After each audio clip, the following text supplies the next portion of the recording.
এসেছি আলুত নিয়ে এসেছি আলুত নিয়ে এসেছি আলুত নিয়ে এসেছি আলুত নিয়ে এসেছি আলুত নিয়ে এসেছি। তোর ভাই আলুত কি আসলো? ও ভাই অন্ধকারের মাল আলোত এসেছে ভাই।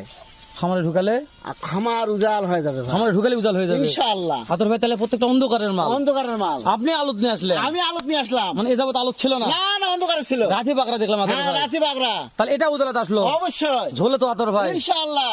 তাহলে শাহিওয়ালা তোর ভাই। সাইওয়াল গড় বয়স কেমন আতর ভাই? 9 থেকে 10 মাস। সোনালী কালার শাহিওয়ালা তোর ভাই। সাইওয়াল ভাই বেটাই ঠিক আছে তোর ভাই। ইনশাআল্লাহ। লটের দাম কেমন থাকবে? হাতে নাগালে কিনতে পারবে তো তোর ভাই? অবশ্যই শাহিওয়ালা তোর ভাই। অবশ্যই। বয়স 9 থেকে 10 মাস 9 থেকে 10 মাস তোর ভাই। এটা নেপালে গিয়ে নেপাল গিরো আছে তোর ভাই। ইনশাআল্লাহ আছে ভাই। লট 6টার 6 পিসের লট কিনতে পারবে নাকি? অবশ্যই। অন্ধকারের মাল আলোতে এসেছে আলুতে ভাই। এসেছে, খামারে ঢুকালে খামার উজাল খামার উজাল হয়ে যাবে তোর ভাই। আতর ভাই ইনশাআল্লাহ ভাই। একেবারে কম পরিসরে ছোট্ট করে লটটার দাম জানা তোর ভাই। কত হলে লটটা দেওয়া যাবে? ও ভাই ছোট দাম 53,000 টাকা। 53,000 শুধু কথা তোর ভাই। ইনশাআল্লাহ শুধু কাছে ফোন দিলেই পাবে। দাম করলেই পাবে। মাশাআল্লাহ তোর ভাই।